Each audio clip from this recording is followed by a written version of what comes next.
এটা তো ফিতনার যুগ। মহিলারা যদি মসজিদে আসে তাহলে তো ফিতনা হবে।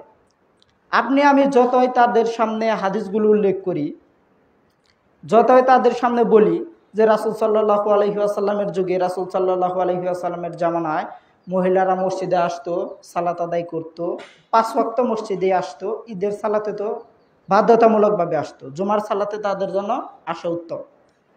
সেই লক্ষ্যে রাসূল সাল্লাল্লাহু আলাইহি ওয়াসাল্লামের সুন্নাত জীবিত করার জন্য আমরা মহিলাদের জন্য একটা ব্যবস্থা করেছি জুমার সালাতের জন্য, যে জুমার সালাতে মহিলাদের আসা উত্তম। তো এই বিষয়কে কেন্দ্র করে আমাদের মধ্যে যে বিষয়ে প্রশ্ন উঠতে পারে বা উঠবে বলে আমরা মনে করি, সেটা হলো এটা তো ফিতনার যুগ। এই ফিতনার যুগে যদি মহিলারা মসজিদে আসে তাহলে তো ফিতনা হবে। তো এই ফিতনার যুগে মহিলাদের মসজিদে আসা জায়েজ নয়, হারাম। তো রাসূল সাল্লাল্লাহু আলাইহি ওয়াসাল্লামের যুগে আসতো, হাদিসগুলো আছে, ঠিক আছে, মানলাম। কিন্তু বর্তমানে যে ফিতনার যুগ, এই ফিতনার যুগে যদি মহিলারা মসজিদে আসে তাহলে তো ফিতনা হবে। কাজেই মহিলাদের মসজিদে আসা যাবে না, মহিলাদের মসজিদে আসা হারাম। এরকম একটা কথা আমাদের সমাজে প্রচলিত আছে এবং আমাদের সমাজে এই সমস্ত বিষয় নিয়ে তর্ক বিতর্ক হবে, এটাই স্বাভাবিক। তো এখানে বরাবরই আমরা যে কথাটা বলি, মহিলারা মসজিদে আসলে ফিতনা হয়। বর্তমানে যে ফিতনার যুগ, তো সেই ফিতনাটা শুধুমাত্র মহিলাদের জন্য মসজিদে। অন্য কোনো জায়গায় যদি মহিলারা যায় তাহলে ফিতনা হয় না। বৈশাখী মেলায় যদি মহিলারা যায়, শাড়ি পরিধান করে, কপালে টিপ মেখে, সাজসজ্জা গ্রহণ করে, সুগন্ধি ব্যবহার করে যদি মহিলারা বৈশাখী মেলায় যায় তাহলে ফিতনা হয় না। মহিলারা যদি বিভিন্ন পীর অলিয়া উলিয়ার মাজারে যায়, কবরে যায়, তাহলে সেখানে ফিতনা হয় না। মহিলারা যদি, যারা বলে মহিলারা মসজিদে আসলে ফিতনা হবে, তাদের মাহফিলে যায় তাহলে সেখানে ফিতনা হয় না। মহিলারা যদি ঈদের মার্কেটে যায় তাহলে ফিতনা হয় না। মহিলারা যদি, বিশেষ করে এই যে আমাদের মধ্যে থেকে ঈদুল আজহা চলে গেল, তো ঈদুল আজহার দিন আমরা যারা পুরুষ আছি তারা রাস্তায় বের হতে পারতেছি না। কেন? মুসলিম মহিলারা রাস্তায় তাদের অবস্থান, যুবক যুবতীদের অবস্থান, যুবতীদের অবস্থান, সাজসজ্জা গ্রহণ করে, সুগন্ধি মেখে, আটো সাটো কাপড় পরে, বেপর্দা অবস্থায় নারীরা, যুবতীরা রাস্তাঘাটে চলাফেরা করতেছে, তাতে ফিতনা হয় না। মহিলারা, নারীরা যদি সহশিক্ষায় থাকে, স্কুল কলেজে একই সাথে লেখাপড়া করে, তাহলে ফিতনা হয় না। মহিলারা যদি প্রাইভেটে আলাদাভাবে পুরুষ শিক্ষকের সামনে যুবতীরা যদি শিক্ষা গ্রহণ করে তাহলে সেখানে ফিতনা হয় না। ফিতনা হয় না কেন বললাম? যারা বলে মহিলারা মসজিদে আসলে ফিতনা হয়, তারা ওইখানে যে ফিতনা হয় এটা বলে না।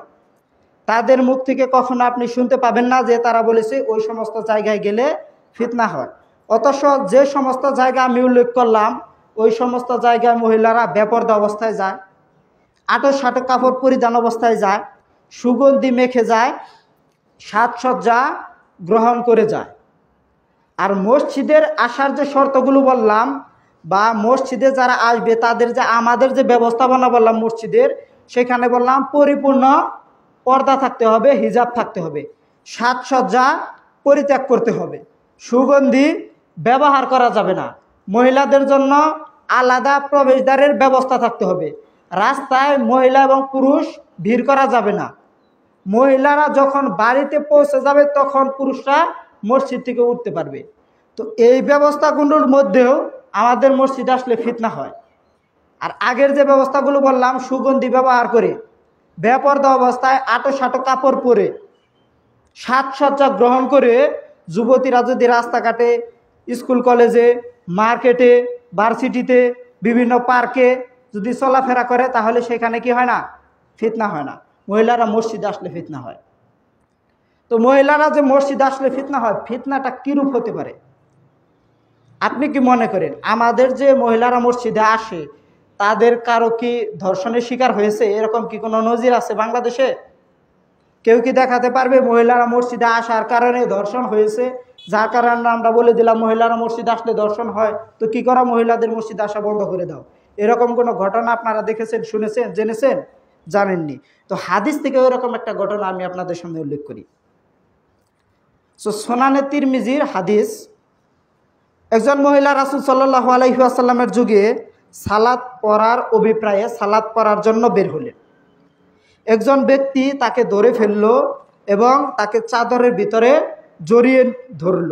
অতঃপর সে লোকটি তার থেকে চাহিদা পূরণ করল। হাদিসটা আপনারা পাবেন তিরমিজি হাদিস নাম্বার 1454 নম্বর হাদিস, আবু দাউদ হাদিস নাম্বার 4379 নম্বর হাদিস, মিশকাত হাদিস নাম্বার 3572 নম্বর হাদিস থেকে অনেকগুলো হাদিস গ্রন্থ থেকে রেফারেন্স দেওয়া যাবে এই হাদিসটা। তো হাদিসটা কি, রাসূল সাল্লাল্লাহু আলাইহি ওয়াসাল্লামের যুগে একজন মহিলা মসজিদে আসার জন্য বের হলো। তখন এক লোক তাকে ধরে ফেললো এবং তার থেকে চাহিদা পূরণ করলো, অর্থাৎ তাকে ধর্ষণ করলো। মনোযোগ দিয়ে শুনেন, রাসূল সাল্লাল্লাহু আলাইহি ওয়াসাল্লামের যুগে একজন মহিলা মসজিদের জন্য বের হলো। তো পথিমধ্যে একজন পুরুষ তাকে ধর্ষণ করলো। তো এরপর রাসূল সাল্লাল্লাহু আলাইহি ওয়াসাল্লাম ওই পুরুষকে রজম করলেন বা পুরুষকে শাস্তি দিলেন, ধর্ষণের শাস্তি। কিন্তু ওই মহিলাকে বললেন না যে তুমি মসজিদে আইসো না। তো রাসূল সাল্লাল্লাহু আলাইহি ওয়াসাল্লামের সময় ধর্ষণ হওয়ার পরেও মহিলারা ফজরের জামাতে যেত, ফজরের সালাতে উপস্থিত হতো এবং এশার সালাতে উপস্থিত হতো। আর আমরা তো দিনে জুমার দিন এক ওয়াক্ত সালাতের জন্য মহিলাদের জন্য ব্যবস্থা করেছি, তাও পৃথক ব্যবস্থা, পর্দার ব্যবস্থা, আলাদা প্রবেশদ্বার, পরিপূর্ণ পর্দার ব্যবস্থা, সুগন্ধি মুক্ত, সাজসজ্জা মুক্তভাবে। অথচ রাসূল সাল্লাল্লাহু আলাইহি ওয়াসাল্লামের জামানায় একজন মহিলা সাহাবীকে ধর্ষণ করা হলো, তারপরেও তিনি মসজিদ ত্যাগ করেননি। রাসূল সাল্লাল্লাহু আলাইহি ওয়াসাল্লামে বলেননি আরে ফিতনা তো ছড়িয়ে গেল, তোমরা মসজিদে আইসো না, মহিলারা তোমরা মসজিদে আইসো না। রাসূল সাল্লাল্লাহু আলাইহি ওয়াসাল্লাম নিষেধ করেননি। ধর্ষণ হওয়ার পরেও রাসূল সাল্লাল্লাহু আলাইহি ওয়াসাল্লামের যুগে যদি এশার সালাতে মহিলারা উপস্থিত হয়, যদি ফজরের সালাতে মহিলারা উপস্থিত হয়, তাহলে আমাদের এই যুগে কি এমন ফিতনার যুগ এসে গেল যে মহিলারা মসজিদে আসতে পারবে না? আর কোনো জায়গায় তো আমরা ফিতনা বলি না, শুধুমাত্র মহিলারা মসজিদে আসলে ফিতনা হয় কেন? অথচ এখানে আমাদের যে ব্যবস্থাপনা আছে, অন্য অন্য জায়গায় কোনো ব্যবস্থাপনা নেই। আপনি রাস্তাঘাট বলেন, স্কুল কলেজ বলেন, বিভিন্ন ভার্সিটি বলেন, পার্ক বলেন, বৈশাখী মেলা বলেন, বিভিন্ন বিজাতি অনুষ্ঠান বলেন, 31 নাইট বলেন বা যাই কিছু বলেন না কেন, এরকম কোনো ব্যবস্থা নেই।